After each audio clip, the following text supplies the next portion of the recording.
من الشيطان الرجيم. بسم الله الرحمن الرحيم. الحمد لله رب العالمين، وأشرف الصلاة وأتم التسليم على سيدنا محمد وعلى آله وصحبه أجمعين. كتاب الصيام. وعن أبي هريرة رضي الله عنه قال رسول الله صلى الله عليه وسلم: لا تقدموا رمضان بصوم يوم ولا يومين إلا رجل كان يصوم صوما فليصومه. So this is the beginning of the chapter on fasting. And we're 2.5 months away, less than 2.5 months away from Ramadan. Ramadan is what? March 23rd.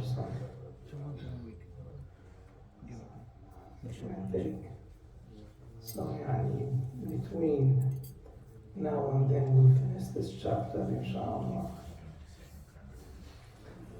So Abu Hurairah reported the Prophet ﷺ said, "Do not proceed with fasting a day or 2 days prior to Ramadan, except for a person who has the habit of fasting prior to Ramadan, then he can do that." So this is a prohibition, which is some scholars says tahrim actually, to fast for a person who doesn't have the habit of fasting the nafil, and we'll talk about that in a second, inshallah. So to fast 2 days or a day, to say, avoid controversies and avoid the issues of the beginning of the month. This is what Ammar bin Yasir. Where is Ammar bin Yasir? Ammar bin Yasir. You have to memorize this hadith. Are you ready?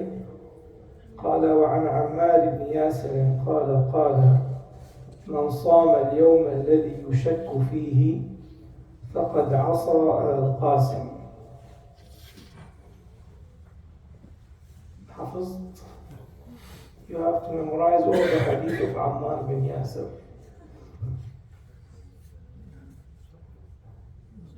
من صام اليوم الذي يشك فيه فقد عصى أبا القاسم.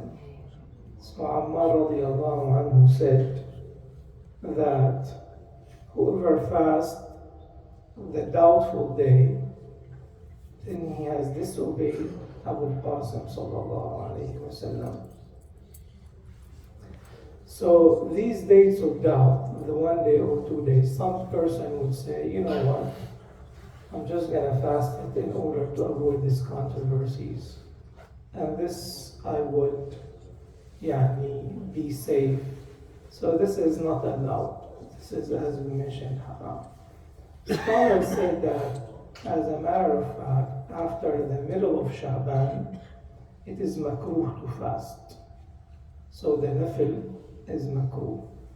Except for a person who's used to fasting, let's say, Mondays and Thursdays, and then these 2 days fall on a Monday or a Thursday, then it is okay. Or someone who's used to fasting every other day, then it is okay to do that.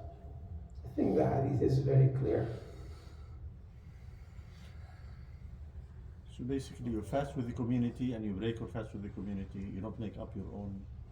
Exactly.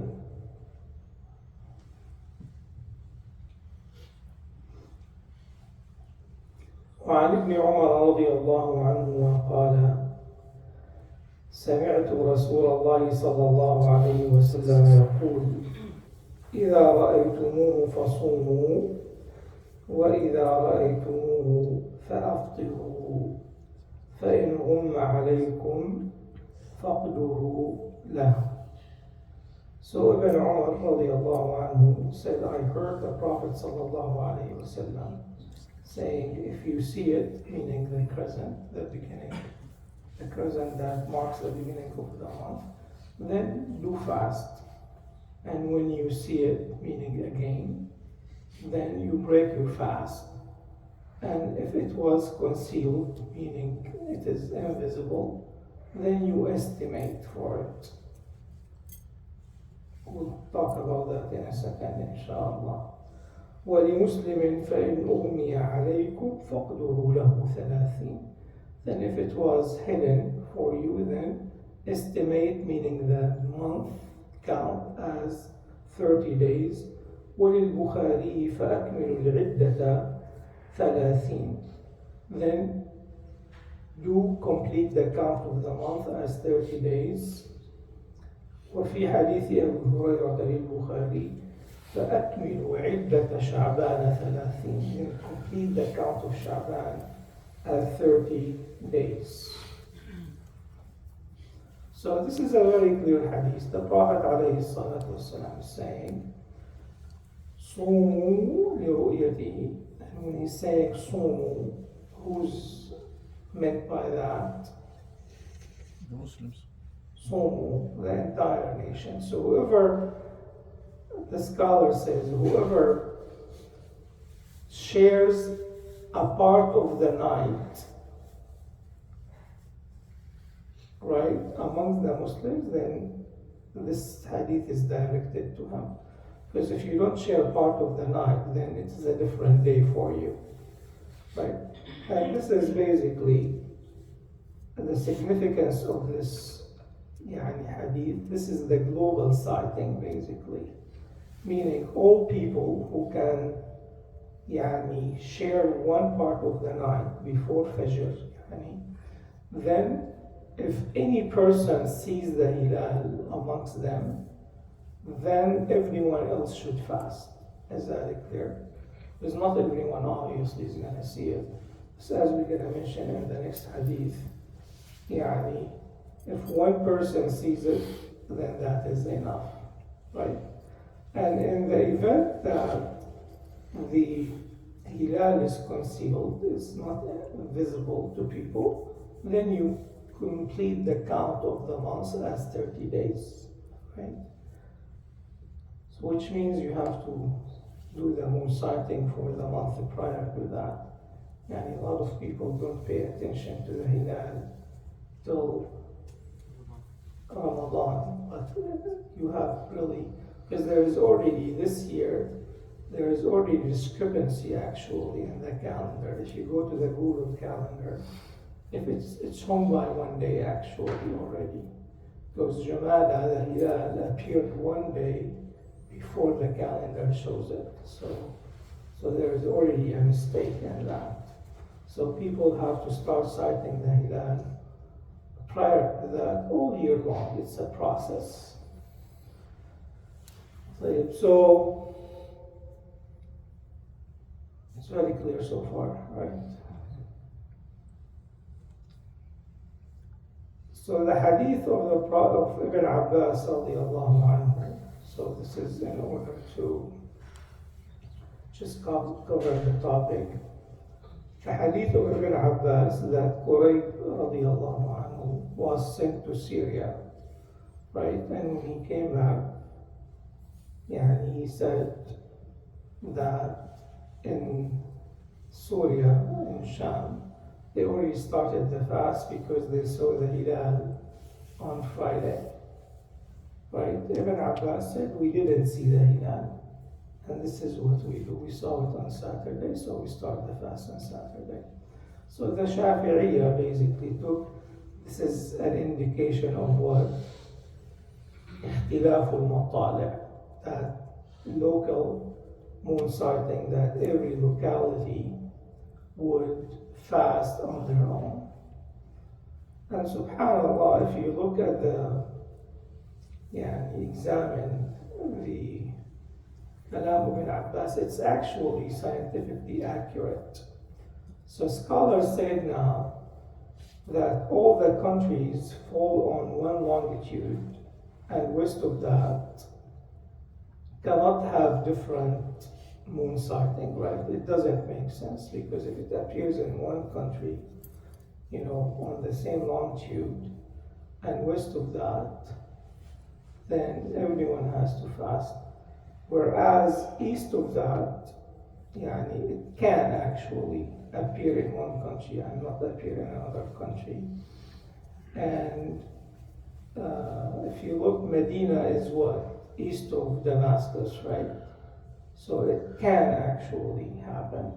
However, now the mufta this is what we follow here, that anywhere the moon is sighted in a credible country that they're known to follow the moon sighting, and we share part of the nights with them, then we follow that global moon sighting. So Medina does not share the night with Damascus. At that time they did, and this is why. So what happens, the Amja now, they say, like for example, states east of Houston, they don't have to follow Houston. So this is where they took it from. So at that time, it was already Saturday, and one day behind, there is no communications. And alhamdulillah, now someone sees the hilal in Saudi Arabia, and before you know it, it is followed here. So what are you saying, Sheikh? We follow Saudi Arabia? No, we don't follow Saudi Arabia. We follow the first country that sights the moon sighting Okay, in the war. in the world, Okay. with which we share part of the night. So who do we share part of the night with? We are in the US. Does Europe Yeah. The only countries we don't share parts of the night is Japan and New Zealand, Australia, and these islands. So because they're one day ahead of us, right? They're 24 hours ahead. But any other countries, basically, we share parts of the nights. So if someone in Australia says we saw the hilal, they're already one day ahead of us. Sheikh, the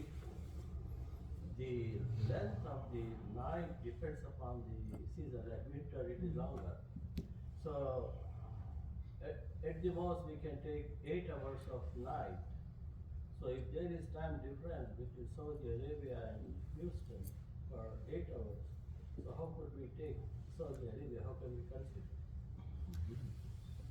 Yeah, we see if the night is still there, meaning if our Maghrib here stills before Fajr over there. Yeah, so we see if we don't, that's fine, but we always do actually. Is that clear? We have to cover. Yeah, it's not complicated, trust me, alhamdulillah. So these are the only countries that are excluded, basically what we mentioned.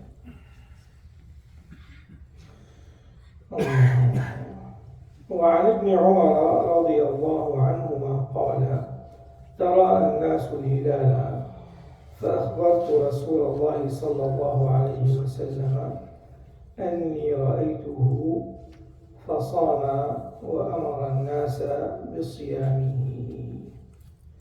So Ibn Umar radiallahu anhu said the people started looking for the crescent. So I told the Prophet alayhi salatu wasalam that I saw it. So the Prophet alayhi salatu wasalam fasted and asked people to fast, meaning the witness of one person is sufficient. So it only requires one person to declare the beginning of the month. Does that apply to Ramadan or applies to Eid as well? Many scholars say that, for the Eid, you have to have 2 witnesses because you're breaking the fast. But truly there is no hadith that supports that.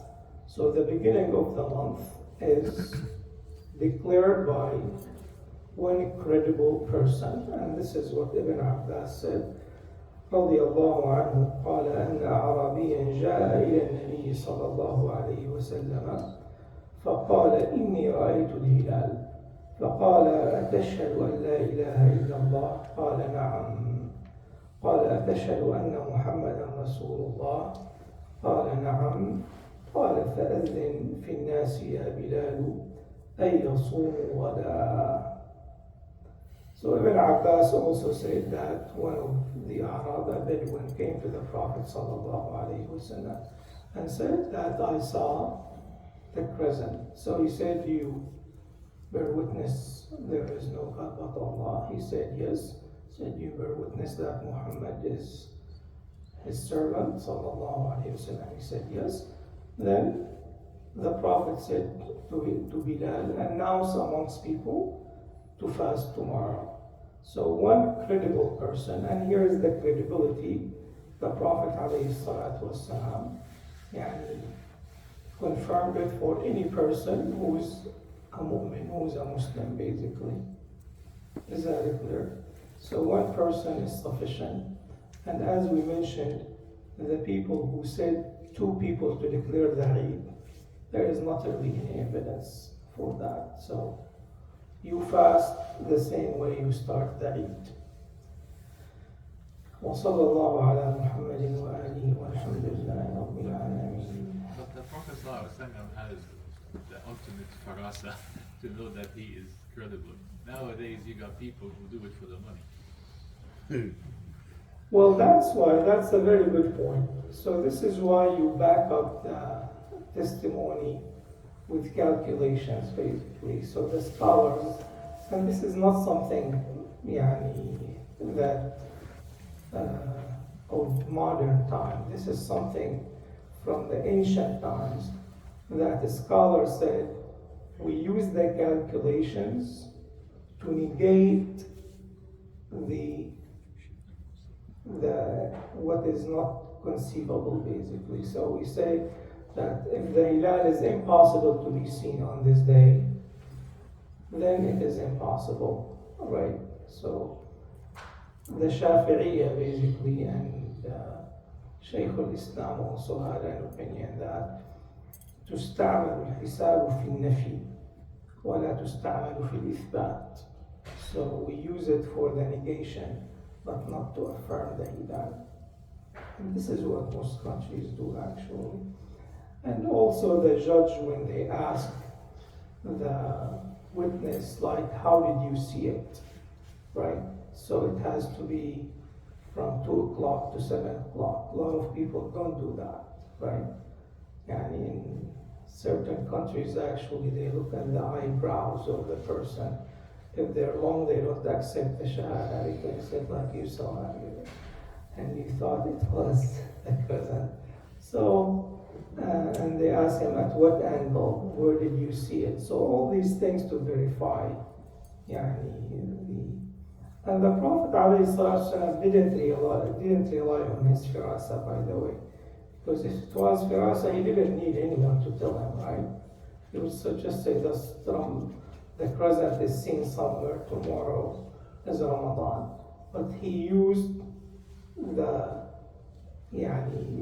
physical evidence for that. And all the Muslimun are udul, basically, unless there is something to violate that testimony. If someone saw the moon, is it wajib for him to give testimony that I saw the moon? ولا تكتموا الشهادة. If the whole nation is waiting for this person, yeah. So if let's say they said if the judge denies that ru'ya, what does he do? He fasts on his own, but he doesn't tell people. Is it permissible to rely on technology like satellite, NASA, and follow if they give scientific evidence of moon sighting? Right. So they say the golden wisdom, 2 issues don't discuss, the hilal and the halal. Well, this is a chapter we're obligated to discuss the hilal. So what we talked about that you can use the technology to negate the beginning of the month, but not to confirm it. Meaning, if someone says, I saw the moon, then we say, is it possible, is it conceivable that the hilal is going to be visible on that day? So we look at the charts of NASA or the moon sighting because So it's to validate the to sighting. validate the sighting and not to, to affirm the beginning of the month. Some scholars, I have to say, they say it is okay actually. So, and that is obviously a valid opinion, and they have their own interpretation of the Hadith. We're not gonna go deep into this discussion. We're just gonna stick to what we do here. وصلى الله على سيدنا محمد وعلى